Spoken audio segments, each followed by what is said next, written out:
Bonjour et bienvenue dans cette vidéo. Aujourd'hui, nous allons parler de la marge brute, autrement appelée le ratio ou bien le coût matière. Nous allons voir tout ce que cela veut dire, ce que contiennent ces ratios et surtout comment vous pouvez les calculer avec efficacité et les analyser. Sans plus attendre, commençons.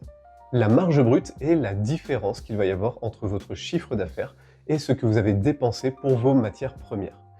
Pour cela, nous allons donc avoir besoin bien sûr du chiffre d'affaires, des dépenses réalisées dans les matières premières, mais aussi des valeurs de votre inventaire initial et final. Pour représenter ceci de manière plus graphique, imaginez que votre chiffre d'affaires représente un gâteau en entier. Votre coût matière va représenter la première part de ce gâteau que l'on va retirer. Et la marge brute va être tout ce qui va rester. Et donc, à partir de cette marge brute, vous aurez chacune de vos dépenses qui vont suivre de manière logique. Il y a deux principaux intérêts à calculer la marge brute. Un côté financier et comptable, puisque ce calcul va vous permettre de savoir, une fois déduit de votre chiffre d'affaires, toutes les dépenses de marchandises et de matières premières, s'il vous reste suffisamment pour financer toutes les autres dépenses, telles que la masse salariale, l'énergie, les assurances, et ainsi de suite. Le deuxième but de calculer la marge brute et le ratio va être d'aller chercher des optimisations du côté de la gestion et du contrôle des coûts. Vous pourrez chercher ces optimisations du côté des achats, mais aussi du côté du gaspillage, du portionnage et de beaucoup d'autres choses. Il est absolument essentiel que vous calculiez vos coûts matières au moins une fois par mois, puisque, comme ceci, vous pourrez estimer si le mois a été bon ou mauvais au niveau des dépenses, et vous pourrez implémenter des optimisations sans attendre la fin de l'année et l'envoi des comptes d'exploitation par votre expert comptable pour vous rendre compte que l'année n'a pas été aussi bonne que vous ne le croyez. Pour cela, il y a deux écoles. Soit vous avez les outils en place ou le temps de valoriser vos inventaires chaque mois, en début de mois, pour avoir le stock initial et le stock final, soit vous n'avez vraiment pas le temps et nous verrons un petit peu après une méthode qui s'appelle le coût matière flash, qui vous permet juste de regarder vos dépenses par rapport à votre chiffre d'affaires. Mais avant ça, commençons par le coût matière réel.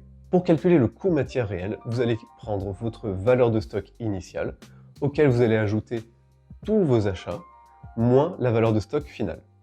En d'autres mots, tout ce que vous aviez dans votre stock en début de période, auquel vous avez ajouté toutes les entrées faites en marchandises et en matières premières, et vous allez déduire de cela ce qu'il vous reste. On va donc obtenir ce que vous avez consommé sur la période. Cela va nous donner un alignement parfait entre ce que vous avez consommé et le chiffre d'affaires que vous avez réalisé sur la même période. Une fois que vous avez la valeur de votre consommation, on va la comparer au chiffre d'affaires. Vous avez donc deux possibilités. Soit chiffre d'affaires moins consommation et vous obtenez la marge brute, ou bien vous voulez voir plutôt un pourcentage et vous faites consommation divisé par le chiffre d'affaires et vous obtenez le coût matière réel. Certaines personnes aiment plutôt regarder leur pourcentage de marge. Donc pour regarder le pourcentage de marge, vous faites marge brute divisé par chiffre d'affaires et vous obtenez votre pourcentage de marge brute. Pour revenir à nos histoires de gâteau, si vous faites consommation plus marge brute, vous retombez sur votre chiffre d'affaires et la boucle est bouclée. Pour vous donner un exemple concret, prenons une pâtisserie. Celle-ci avait en début d'année 12 500 € de stock initial et en fin d'année 17 350 € de stock final. Elle a dépensé un total de 63 000 dans ses achats et son chiffre d'affaires était de 254 000 €. Nous faisons donc 12 500 € plus 63 000 € moins 17 350 € et nous obtenons 58 150 € de consommation. Nous divisons cette consommation maintenant par le chiffre d'affaires de 254 000 € et nous obtenons 22% de coût matière, ce qui est relativement correct pour une pâtisserie. Si vous me demandez quel est le bon pourcentage de coût matière, j'aurais tendance à vous dire que tout va dépendre de votre concept, de votre emplacement, de votre clientèle et de beaucoup d'autres points. Cependant, si vous êtes vers les 25%, cela est très bien, puisqu'il vous restera 75% de marge brute pour financer toutes les autres dépenses opérationnelles et financières. Avant de passer à la suite et au calcul du coût matière flash, pensez à vous abonner, à commenter, à mettre un j'aime et surtout à partager cette vidéo au plus grand nombre. Cela aide énormément la chaîne à se développer. Sans plus attendre, continuons. Comme je vous l'ai dit tout à l'heure, le coût matière flash est une méthode très rapide pour calculer vos coûts matières et votre marge brute. Cependant, cette méthode est beaucoup moins précise. En effet, puisque vous n'allez pas prendre en compte votre stock initial et final, il y aura un décalage entre ce que vous allez comparer donc le chiffre d'affaires et vos achats. Je me suis rendu compte avec l'expérience que si vous faites ce calcul-là en flash pour les dépenses de nourriture, vous êtes relativement dans le vrai. Vous allez souvent avoir environ 2 points d'écart avec le réel. Quand il s'agit de le calculer pour les dépenses de boissons, là ça va être beaucoup moins précis, puisque les boissons par nature ont une durée de vie beaucoup plus longue que les aliments. Donc vous allez être amené à faire des achats qui vont durer pendant plus d'un mois et qui ne seront pas forcément consommés.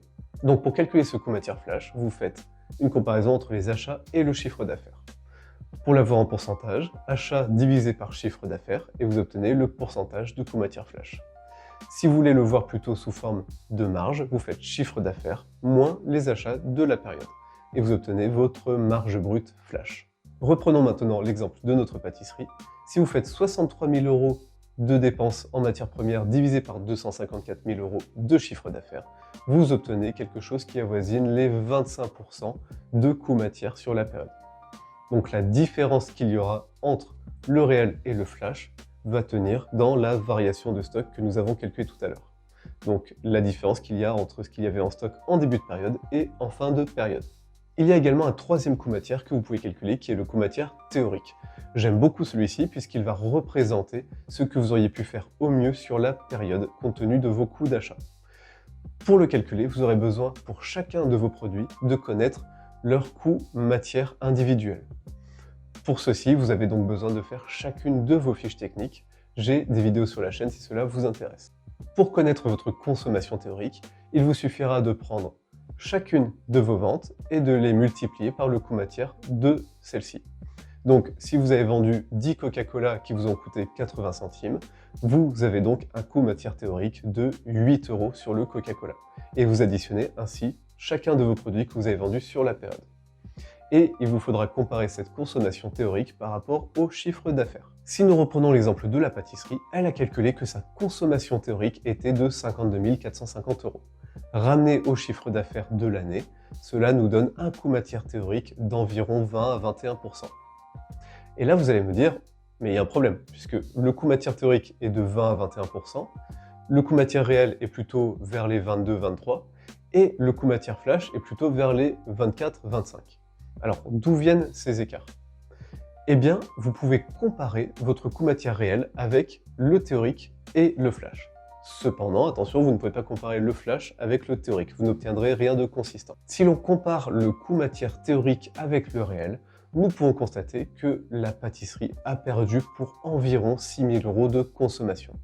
Cela peut venir de beaucoup de raisons différentes, mais on trouvera principalement des portions trop grandes, de la marchandise qui a été jetée, et aussi de la marchandise qui a été facturée mais pas livrée, puisqu'on aura pu ne pas faire de demande d'avoir au fournisseur ou bien ne pas contrôler correctement les livraisons.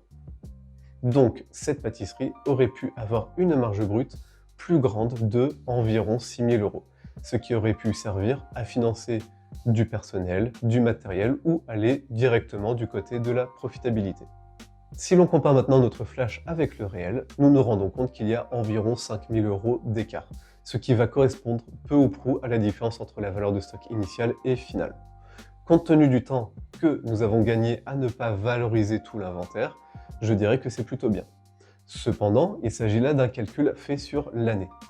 Au moins une fois par an, il est absolument nécessaire de valoriser son stock. C'est une obligation légale et juste en termes de gestion, cela permet d'avoir un très bon coup d'œil à la réalité des choses.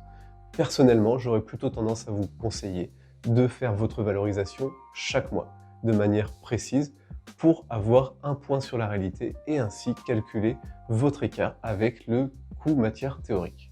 J'espère que cette vidéo vous a plu et qu'elle sera source d'économie pour votre activité. Merci de l'avoir regardée. Si vous souhaitez recevoir un accompagnement personnalisé de ma part, envoyez-moi un mail à l'adresse qui s'affiche à l'écran. Je vous répondrai dans les meilleurs délais.